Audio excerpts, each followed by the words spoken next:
A new analysis has revealed that drug companies have raised their prices roughly 1,200 times so far just this year. Ring of Fire's Farron Cousins joins me to talk about what's happening and many other issues.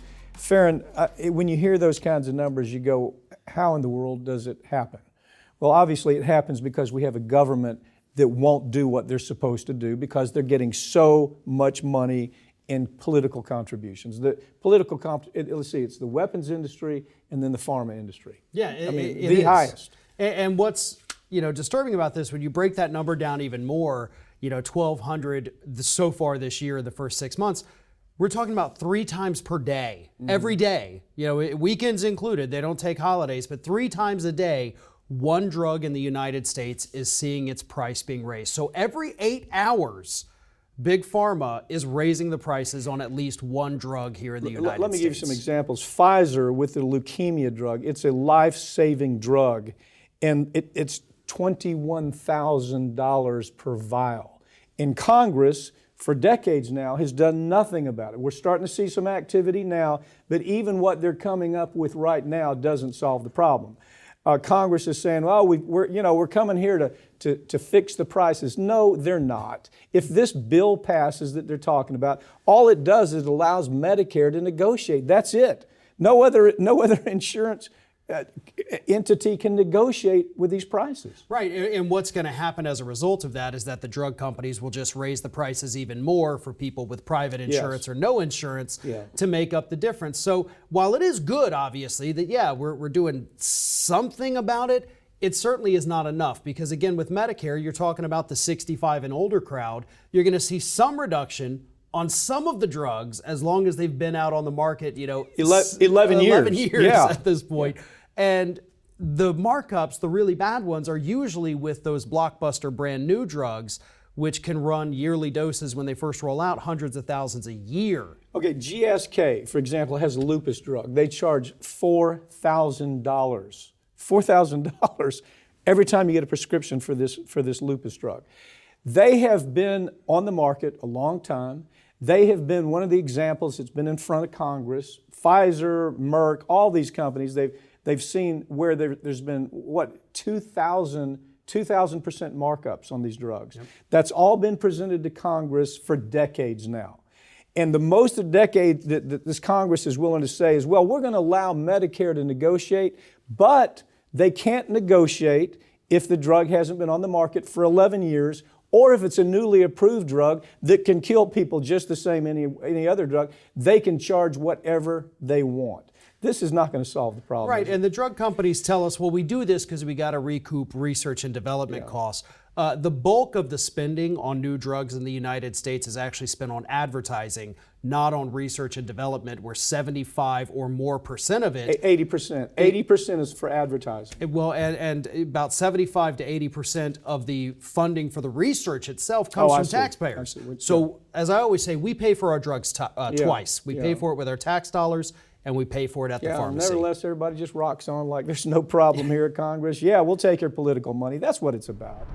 A third of Americans say they've cut back on medical care and prescription drugs because they simply can't afford it anymore. So people are not just splitting their bills in half.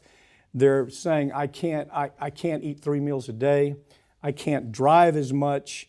I've got to be able to cut back even on things like groceries in order to pay for the pill that I've already cut in half just to stay alive. The reason this story is so important is not because it's just another our healthcare is broken story. It's because we're seeing headline after headline right now telling us that the economy is kicking ass.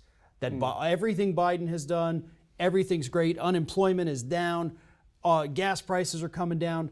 This is the same thing that happened in that recovery that we saw when Obama first took office. That wasn't a recovery at all. It was a recovery for Wall Street. It was a recovery for corporations. People are struggling and they cannot meet their needs, and the media is telling us that the economy is fixed right now. Well, for the media, it is, because the media is so tied into Wall Street. Everything, there's not, look, MSNBC, CNN, Fox, you name it, ABC, they're all owned and operated by corporate America. So as they see the stock market go up, as they see things stabilize on Wall Street, they make the assumption that that's good for mom and pop. Where mom and pop are out there, this is a Gallup poll, that they say 100 million people, 100 million, have skipped medical care that they need, some of them to even stay alive because they can't pay for it right now. So you can have the Republicans and the Dems saying, oh, everything's great now, we're in good shape. Not according to this study. Well, and these are the kinds of things that the Democratic Party needs to be paying attention to as we get closer to the midterms.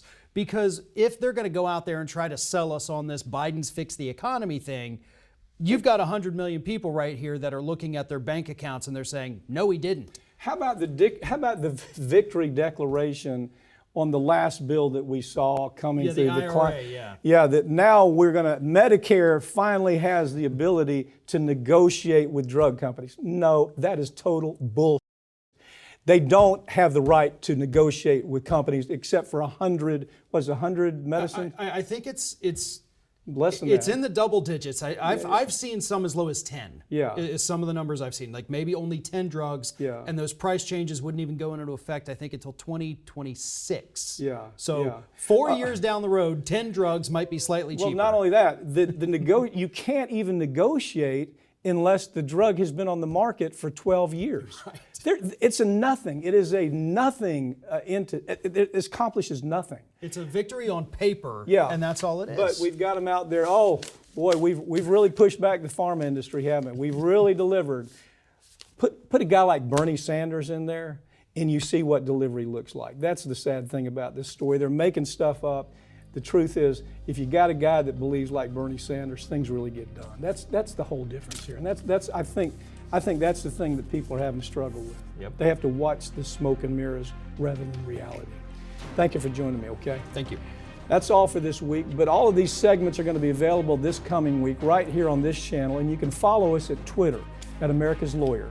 I'm Mike Papantonio, and this has been America's Lawyer, where we tell you the stories every week that corporate media won't tell you because their advertisers won't let them, or their political connections just don't allow for it. We'll see you next time.